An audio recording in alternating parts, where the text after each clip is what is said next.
The old wizard looks at you menacingly. My chamber pot is full. Empty it immediately.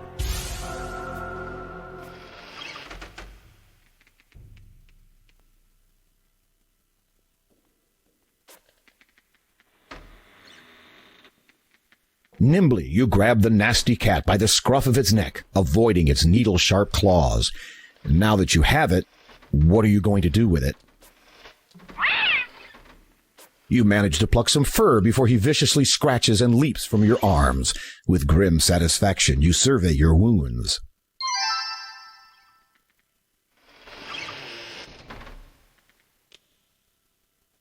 A tin cup has been left on the table. Manannan was not pleased to be served blackroot juice in anything other than his chalice heirloom.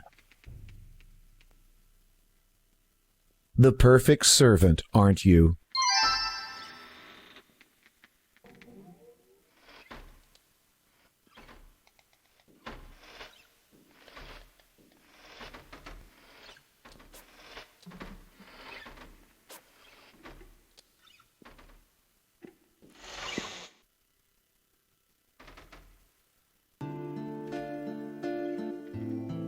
The bed is nothing more than a cot, hard and cold and difficult to sleep on.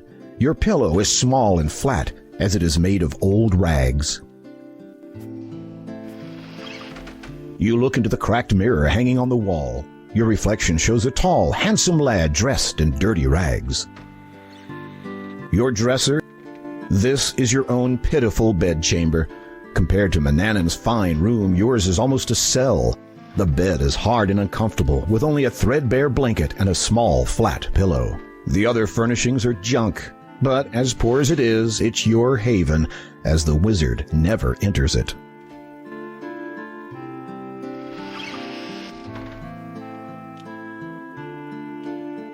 You drop to your hands and knees and hide the item under your bed.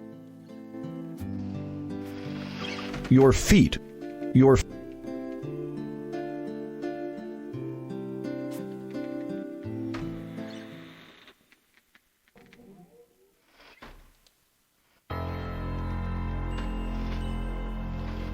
It's the wizard's chamber pot.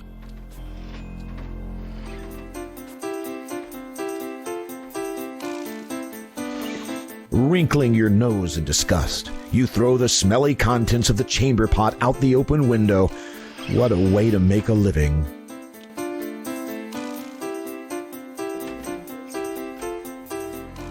You'd rather touch as little as possible.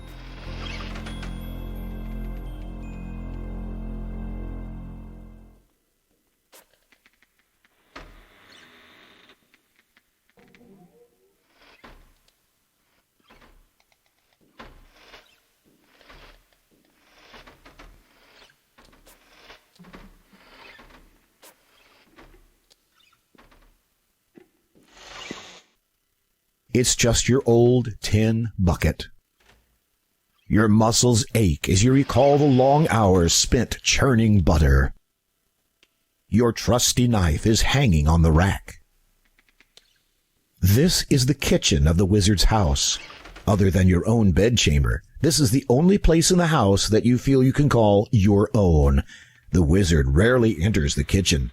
On cold days, the fireplace is a cozy place to sit.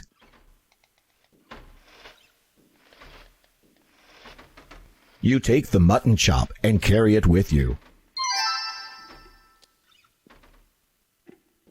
You take the loaf of bread and carry it with you. You take the fruit and carry it with you. Your mixing bowl is lying on the shelf. The wizard gives you an evil glare.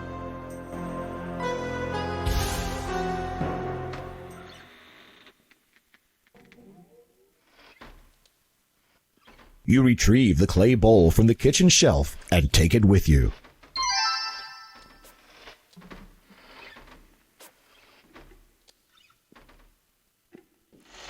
You take the carving knife from the iron rack and keep it with you. Your hands are Your hands are grubby enough. No need to dirty them further by rubbing them on your clothes.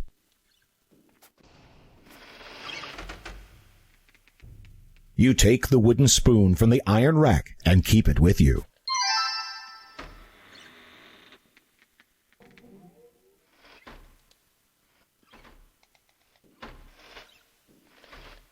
You scrutinize the moose head carefully.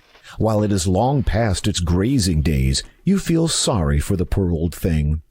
This is Manannan's detestable pet. The large dining table is made of pine planking. Matching benches run its length on both sides. The table is big enough to seat at least 10 people, though you doubt it's accommodated more than a tenth of that.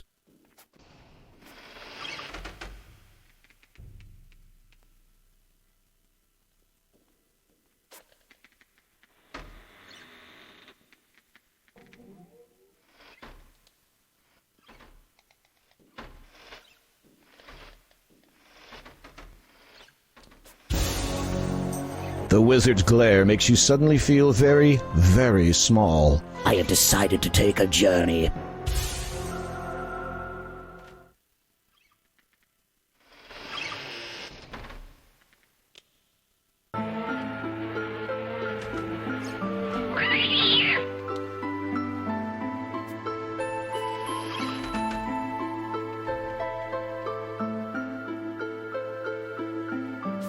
You pick up the dead fly and drop it into your hand. Disgustedly, you look at it.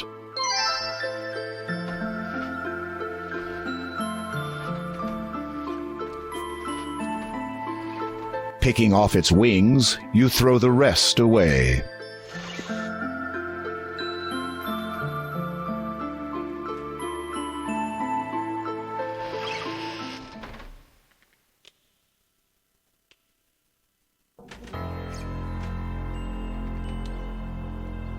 Manannan spends his nights in that bed. That he does so alone and for so long as you've lived here would amuse you if your situation weren't identical.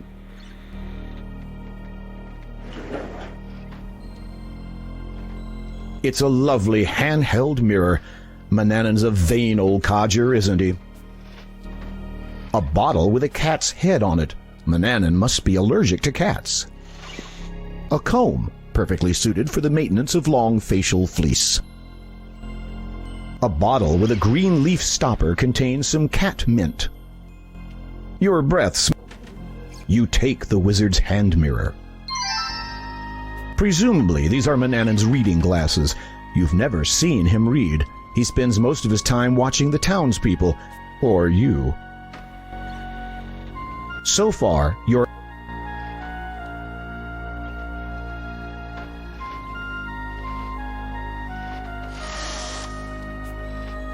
You search the linen gown. You don't find anything interesting. You don't look good. You search behind the clothes hanging in the wizard's closet. You're startled to discover an ancient parchment scroll. Its ink has faded, but it seems to be a map. Taking this treasure, you leave everything else exactly as it was. The wizard's red hat is resting in the bottom of the closet. You don't look good. You search the pockets of the black cloak. Suddenly you discover a small brass key. What could it unlock?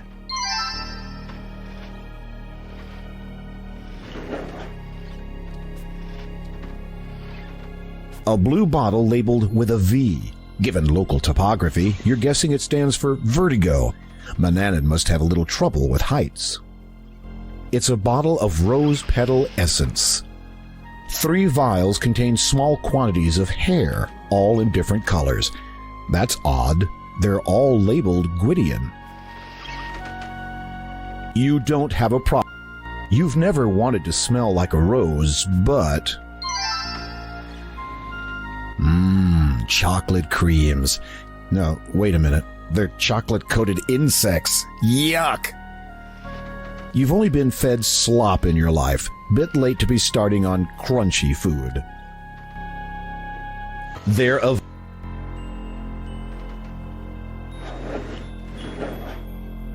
There's no... There's...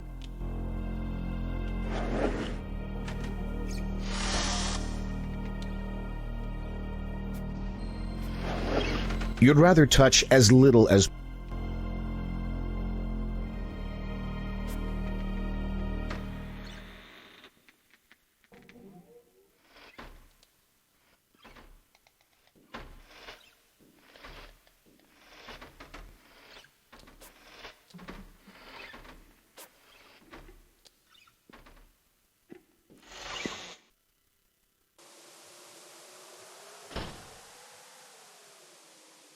The hatch is home for the hens and comes complete with a supply of chicken feed.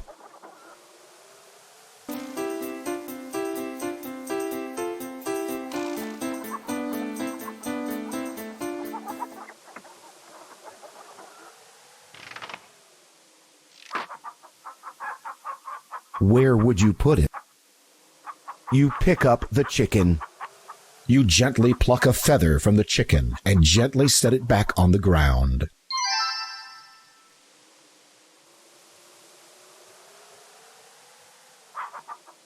Your hand. Where would you can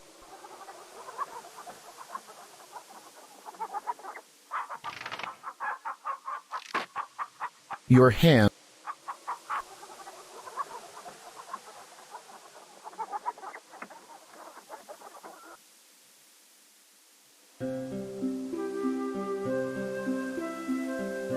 An eagle sits in its nest, tilting its head as it eyes you warily.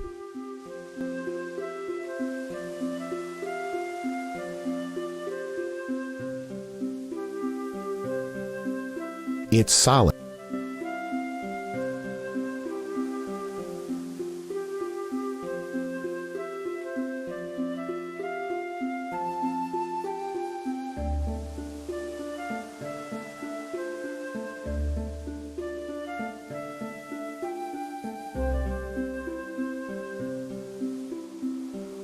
You can't.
The lady of the house is tending the garden.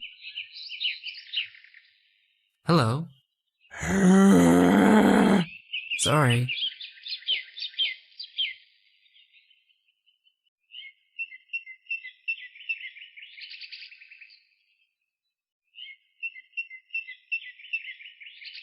The acorns surround the old oak tree and crunch under your step.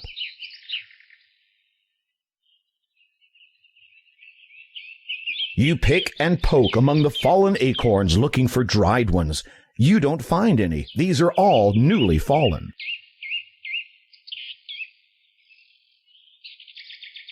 You pick and poke among the fallen.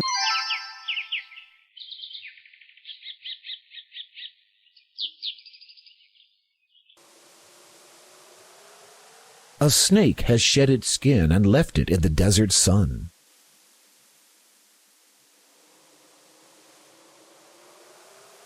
You retrieve the dried snake skin from the hot desert sand. It's delicate and could easily crumble.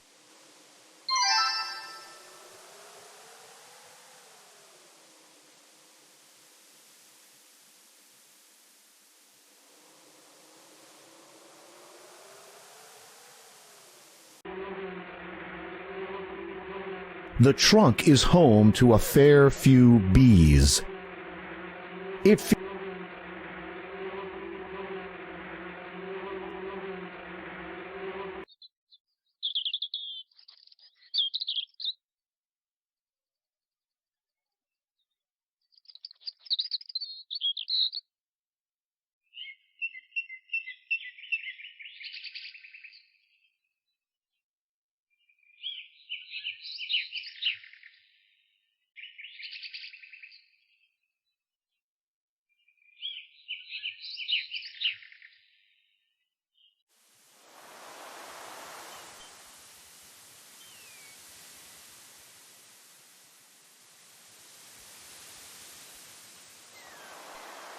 Catch of the Day's Reject.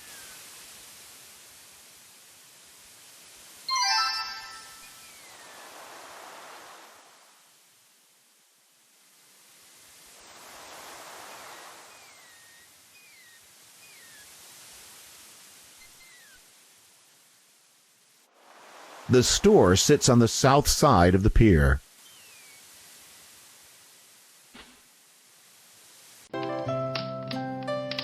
Good day to you, young man. What can I do for you? Greetings. What have you for sale? I have many an item that might interest you.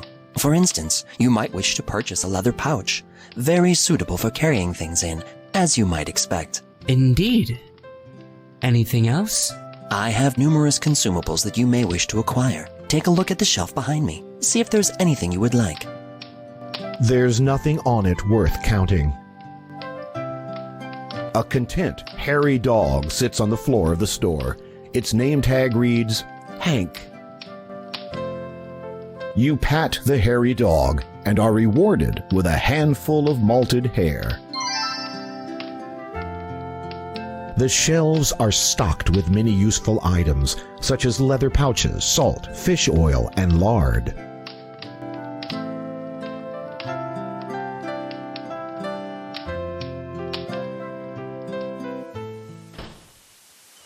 The tavern rests on the north side of the pier.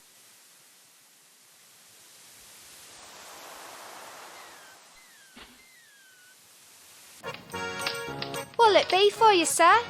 A good pull of ale, or you rather a dram of rum? My, ain't you the handsome one? What do you sell here? For you, I'd sell more than this here tavern offers. But me husband won't be appreciating that.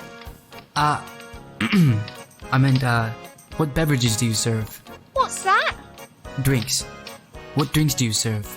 Oh, now you be talking me language. Somehow you doubt you could ever be talking her language. This place can sell you the finest liquor the land has to offer. Anything else? What else is there? Ale and rum, of course. You're a cutie, you know. Any news from abroad? You talking about gossip? Well, sort of. The kind one hears from other countries. Don't get much in the way of foreign gossip. Except from the sailors, of course. Sailors? Sure. They drop anchor, come in here, drink themselves full, then set sail again. Incredible. That we get sailors in here? No, that there aren't wrecked ships all up and down the coastline. You have nothing else to say to the barmaid at the moment. A tapestry, which bears a striking resemblance to the Jolly Roger, hangs next to a lute on the wall. This instrument looks out of place here. Can I help you there? Just wondering where this instrument came from.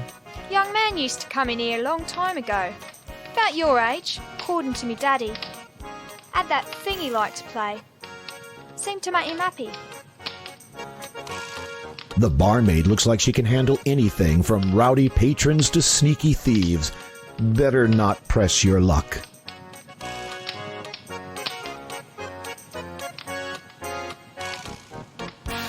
The barrels contain a fair quantity of rum. You'll notice that one is dripping and has the letters DB etched into the side.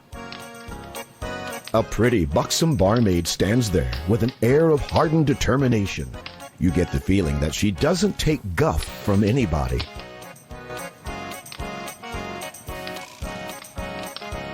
The lute made this young man happy? Nah, he ain't done it for the money. Just like to play is all. You know, entertain the customers. Who was he? Don't rightly remember. I was only a wee mite then. Think he lived with the wizard, though I might be mistaken. Why does the lute now hang on the wall? One day the young man stopped coming over. Daddy found the instrument lying just outside. Said it was real weird how the air around it smelt all smoky, though there weren't no fire about. Anyway, he put it on the wall, in case the man should come back for it. Do you think he will? Hard to say. No one's seen him in years. May I borrow the lute? You one of them musy types? Yes, I am. I like a man who explores his creative side. Indeed, I'd very much like to practice with it. Of course you can have it. Thank you. If you agree to play for the establishment.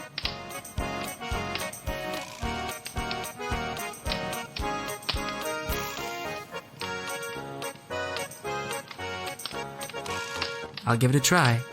Wonderful.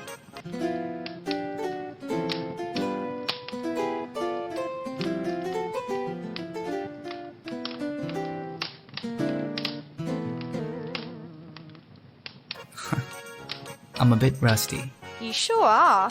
Can I have the lute now? Wouldn't feel right giving it to someone who's not musy enough. Sorry.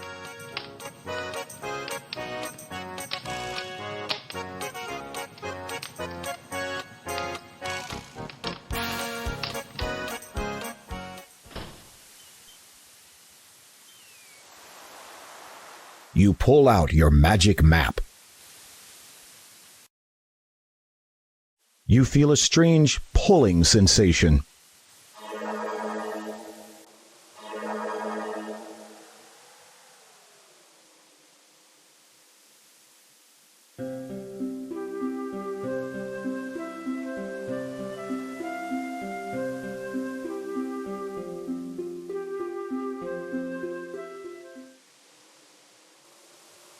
Your hand.